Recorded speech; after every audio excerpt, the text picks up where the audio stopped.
കണ്ണൂരിൽ പേ വിഷബാധയേറ്റ് ചികിത്സയിലായിരുന്ന 5 വയസ്സുകാരൻ മരിച്ചു.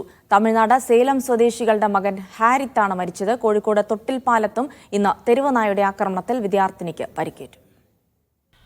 കഴിഞ്ഞ മെയ് 31-ന് പയ്യമ്പലത്തെ വാടക ക്വാർട്ടേഴ്സിന് മുന്നിൽ വെച്ചാണ് കുട്ടിക്ക് തെരുവുനായയുടെ കടിയേറ്റത്. മുഖത്തും കണ്ണിനും കടിയേറ്റ കുട്ടിയെ കണ്ണൂർ ജില്ലാ ആശുപത്രിയിൽ പ്രവേശിപ്പിച്ച് വാക്സിൻ നൽകിയിരുന്നു. തുടർച്ചയായി 4 വാക്സിനുകൾ നൽകിയെങ്കിലും ആരോഗ്യസ്ഥിതി മോശമായതോടെ കുട്ടിയെ പരിയാരം മെഡിക്കൽ കോളേജിലേക്ക് മാറ്റി. ഇവിടെ നടത്തിയ പരിശോധനയിലാണ് പേ വിഷബാധ സ്ഥിരീകരിച്ചത്.